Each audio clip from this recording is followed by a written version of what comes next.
In 2016, a couple was walking up this dirt path on this wooded hillside when they came up to this huge barbed wire fence. And all over this fence were signs saying no trespassing and warning people that what was on the other side of this fence was very dangerous. But the couple ignored these signs and slipped through a break in the fence to the other side and just kept on walking. Minutes later, that couple would come face to face with a monster. But before we get into that story, if you're a fan of the strange, dark, and mysterious delivered in story format, then you've come to the right place because that's all we do, and we upload once a week. So, if that's of interest to you, please offer to do the like button's dishes, but be sure to leave all of the cups and bowls right side up inside of their dishwasher. Also, please subscribe to our channel and turn on all notifications so you don't miss any of our weekly uploads. Okay, let's get into today's story.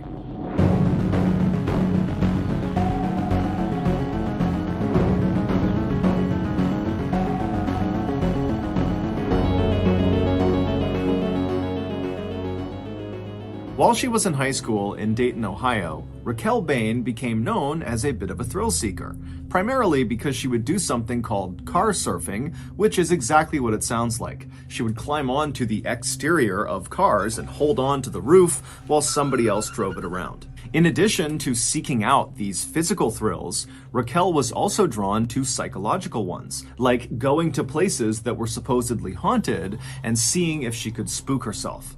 Following high school, Raquel kind of calmed down and became less of the wild teenager she was known for being, and instead she really focused on building a life and a career for herself. And so she would go to college and she would earn her degree in surgical technologies, and then by 2009 she was employed full-time as a surgical assistant in Dayton. Also around that time, she had her first child, a son, who she adored. But despite creating this life full of stereotypically adult, mature things like having a career and starting a family, deep down, Raquel was still very much the thrill-seeking wild teenager she was back in high school. But as an adult, she just never had time to go seek out those thrills. So, with that in mind, fast forward to April of 2016.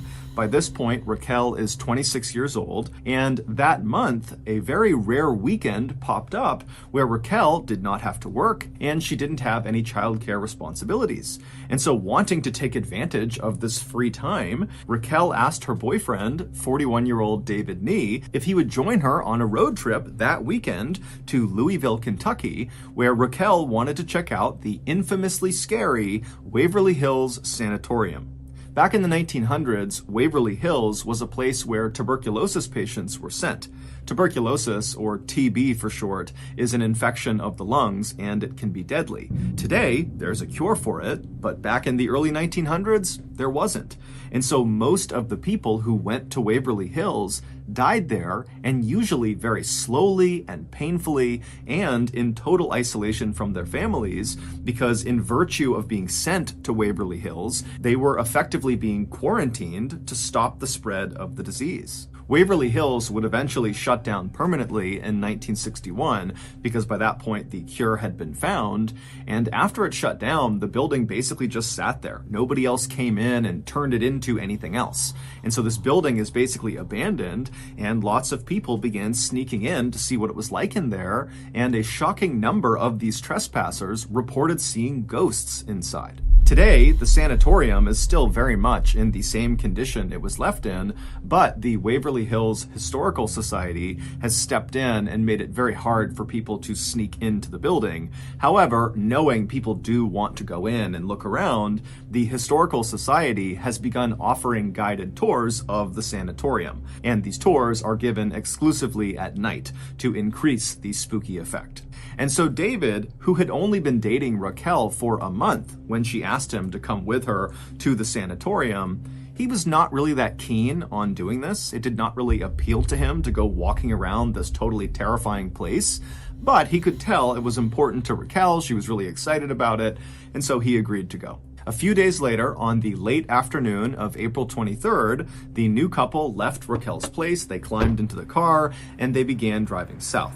3 hours later, they arrived in Louisville and they stopped to get dinner. And then after they were done eating, they looked at the time and realized it was only about 6:45 p.m. and the tour they had scheduled at the sanatorium was not until 10 p.m. So they had a few hours to kill. And before David could suggest anything, Raquel already had the perfect idea of how they should kill this time. She told David that earlier that day, she had learned about a spot just outside of Louisville that might actually be more terrifying than the sanatorium they had come all this way to see. And so Raquel wanted to spend these few hours checking out this new spooky spot. This spooky spot was a rickety old, narrow, abandoned-looking bridge called the Pope Lick Trestle. It's located just east of downtown Louisville in this heavily wooded area. The bridge is about 800 feet long, and at its highest point, right in the middle of the bridge, it's about 90 to 100 feet off the ground.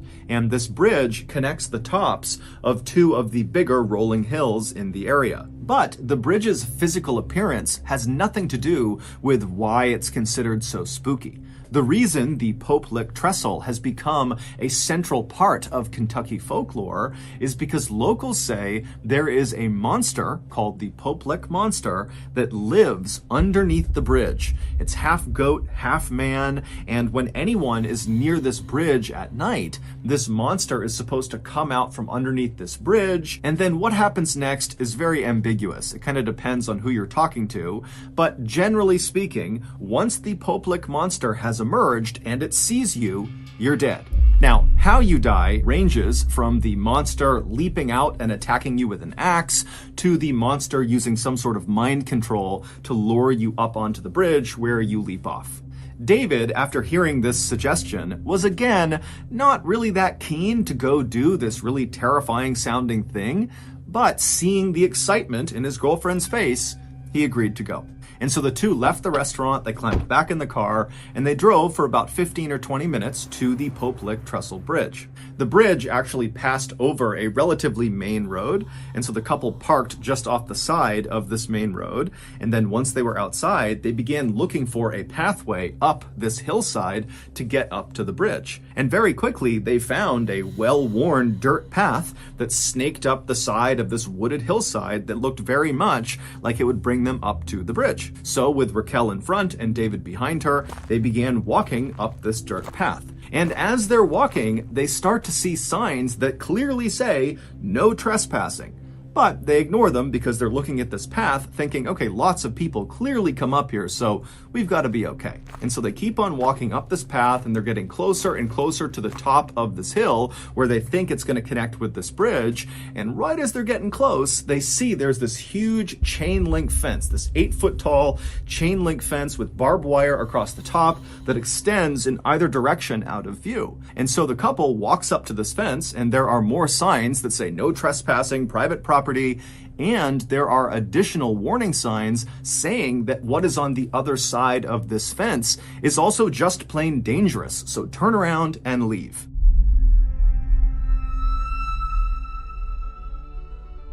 Every fall, when the leaves start to turn colors and the weather starts to get cool, people flock in droves to their nearest coffee shop to order a pumpkin spice latte. And every year when I see this phenomenon occur, I think to myself, how hasn't anyone started a seasonal eel teeth and milk sandwich restaurant? It's such an obvious compliment to the pumpkin spice latte. Well, this year I decided enough was enough. I was going to fill this massive hole in the marketplace and become the eel teeth and milk sandwich king. However, I pretty much immediately ran into a very big issue. The 5 mini poodles that I hired to help me grow and run this restaurant franchise instantly began to struggle with some basic tasks that I had outlined in the job description, like being able to hold things with your thumbs and speaking a human language. And so just a couple of days ago, as I'm sitting in my office trying for the 100th time to teach these mini poodles how to speak English and how to use their thumbs, my pet frog, Seagull Lung, came flying in and slapped me right in the coccyx and said, "Papa, tu avoir." Papa, tu dois avoir ziprecruiter. Papa, tu devoir ZipRecruiter, which of course in French means, Dad, we need to use ZipRecruiter. And boy was old Lungy right. ZipRecruiter, which is the #1 rated hiring site according to G2 satisfaction ratings as of January 1st, 2022, uses its powerful technology to find and match the right candidates with your job. And then you can easily go through all of these recommended candidates and invite only your top choices to apply for your job, meaning you won't have to hire as many unqualified mini poodles. And right now, you can try ZipRecruiter for free at my exclusive web address, ziprecruiter.com/MrBallen. Again, that's ziprecruiter.com/MrBallen, or you can click the link in the description below. ZipRecruiter, the smartest way to hire.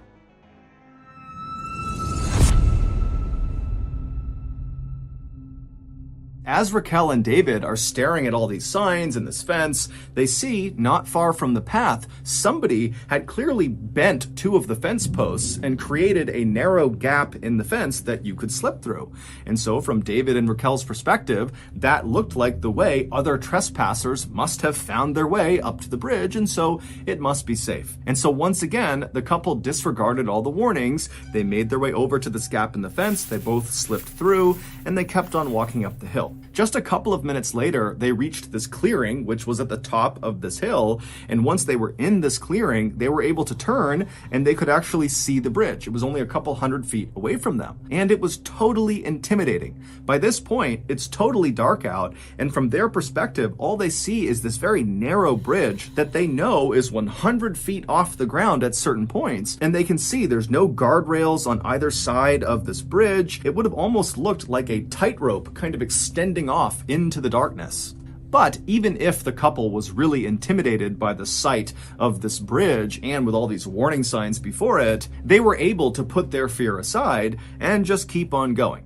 And so with David now in the lead and Raquel behind him, they walked the couple of hundred feet over to the start of this narrow bridge. And when they got there, without actually stepping onto the bridge, David came to a stop. He turned around to face Raquel and he gestured for her to come stand next to him so they could take a selfie with the bridge in the background. Because David at this point is thinking, we're not going to go on this bridge. We're just going to look at this bridge, take some pictures, and then we'll go. But Raquel, who he's looking at, gesturing to come stand with him, just walks right past him onto the bridge and takes several steps out onto this narrow, rickety old thing, and then she stops, turns around, and gestures for David to come with her and walk across the entire bridge.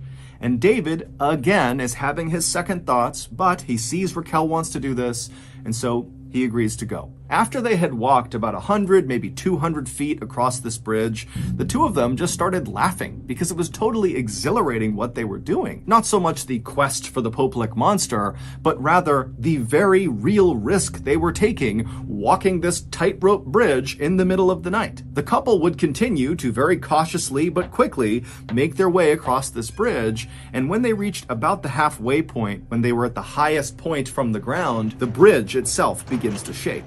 And then from behind them, they hear this loud grinding sound. And so the couple, they whip their heads around and they see there are these 2 bright glowing lights that are looking right at them all the way on the start of the bridge.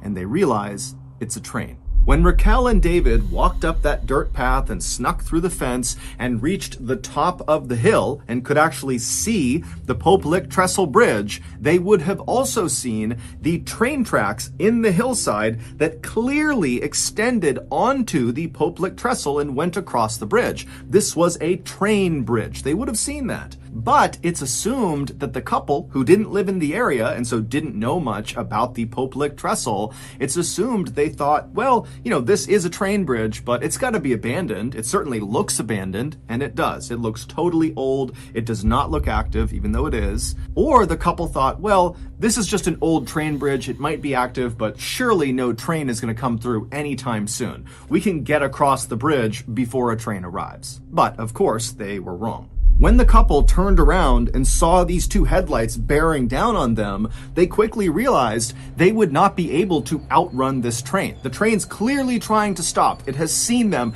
It's hitting its brakes. It's sounding its horn, but it's just clearly moving too quickly. So they cannot run to the other side to safety. And because this bridge was meant for a single train to pass through, there was no other track they could just jump onto to avoid being hit. And there were no walkways on either side of this railway. And so literally all they had was the track that this train was going to cross over, and they were on it.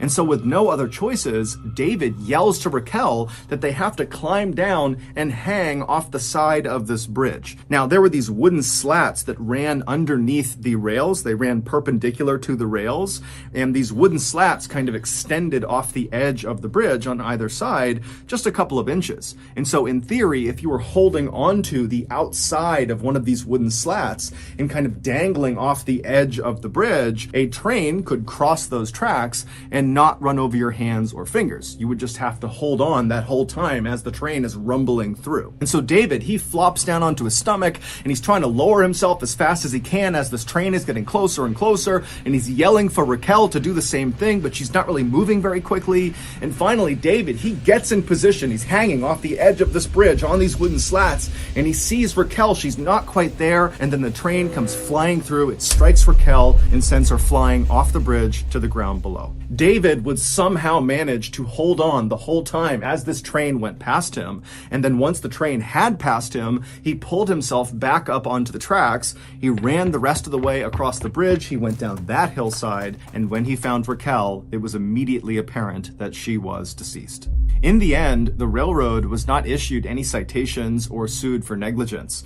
It was determined they did their due diligence by setting up that 8-foot-tall barbed wire fence with all those signs telling people to stay back and warning people about the hazards of going past this fence. And so it was actually David who got in trouble for this tragedy. He was cited and charged with a felony of unlawfully disrupting and or delaying a train causing financial damages. He would plead to a lesser charge of trespassing and would be fined $2,300. Shockingly, this tragedy is just one of many that have occurred on the Popelik Trestle Bridge. Since the bridge's construction in the 1800s, there have been dozens of people who have died on this bridge. And several of these deaths, many of them fairly recent, the last 20 or so years, have occurred under the same conditions as Raquel's. People went looking for the Popelik monster and then were struck by a train. So that's going to do it. If you got something out of today's episode and you haven't done this already, please offer to do the like button's dishes, but be sure to leave the cups and bowls right side up in their dishwasher. Also, please subscribe to our channel and turn on all notifications so you don't miss any of our weekly uploads. We now have a podcast called the MrBallen Podcast that puts out brand new exclusive stories on Monday mornings, and on Thursday mornings, we put out remastered audio of our best YouTube videos. That podcast is available on all platforms right now, but in just a couple of days, on November 1st, 2022, it will only be available on Amazon Music. We now have a registered 501c3 charitable organization called the MrBallen Foundation that makes it as easy as possible for you to join me, my family, and my team in supporting those whose lives have been most impacted by violent and heinous crimes. Monthly donors to the MrBallen Foundation Honor Them Society will receive free gifts and exclusive invites to special live events. But the real reward is helping to create a new ending to the story for victims of violent crime. Go to MrBallen.Foundation and click on Get Involved to join the Honor Them Society today. We also have 2 additional YouTube channels, MrBallen Shorts and MrBallen en Espanol. We also put out near daily content on TikTok, Facebook, and Snapchat. All of those channels are just called MrBallen. If you want to get in touch with me, please follow me on any major social media platform and then send me a direct message. My username is just @MrBallen, and I really do read the majority of my DMs. We also have some really cool merchandise, so head on over to shopmrballen.com to have a look. And if you have a story suggestion, please submit it to our subreddit just called MrBallen. It's linked in the description below. So whether I see you on Instagram, Twitter, TikTok, Reddit, YouTube, Facebook, other YouTube channels, the podcast, wherever, just know that I really appreciate your support. And until next time, that's going to do it. See ya.